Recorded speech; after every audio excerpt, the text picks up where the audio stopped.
cross into Venezuela's unending disaster, the world's worst growing refugee crisis. And it's like the world, as you know it, is slowly ending. Oil once made them the richest in South America, but this is now the line for 3 days and nights to get a full tank. In the capital, there's a queue for everything, everywhere.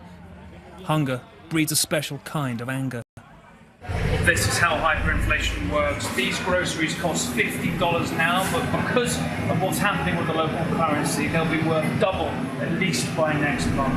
People paying tomorrow's prices today. There's no queuing for the youngest, living off what, even here, nobody wants. This isn't play, it's practice for self-defense. My brother got killed in July by another gang, says 14-year-old Usmaria. They found the body in the river. We gather stuff, we beg, a piece of chicken skin to take home. In the socialist utopia that now leaves nearly every stomach empty. This was the day when change was meant to come. Hundreds of thousands flooding central Caracas, watching opposition leader Juan Guaidó swear himself in as interim president. But it fast turned sour. They've had this standoff outside the military airfield here for months. But this is the first time with an opposition leader claiming the presidency. All eyes were on the army and whether it too would rise up. This is the important question really in the standoff.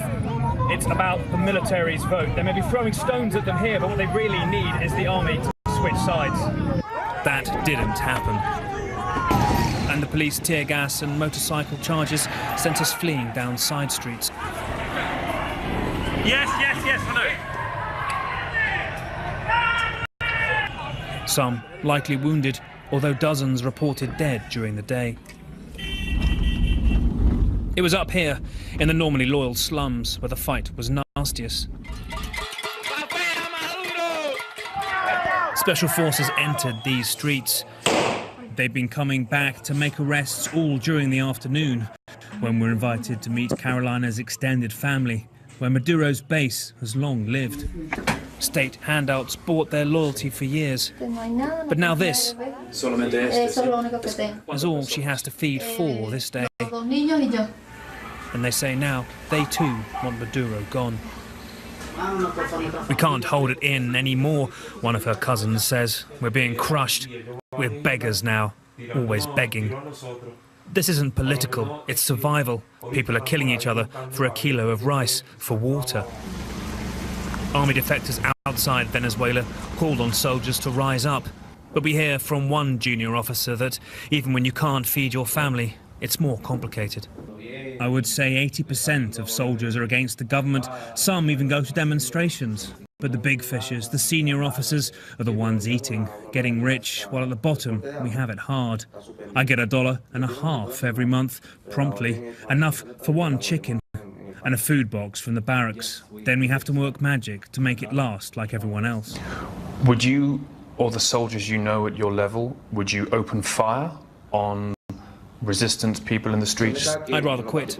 That person could be my brother or my mother. We need a general to flip, to make a change.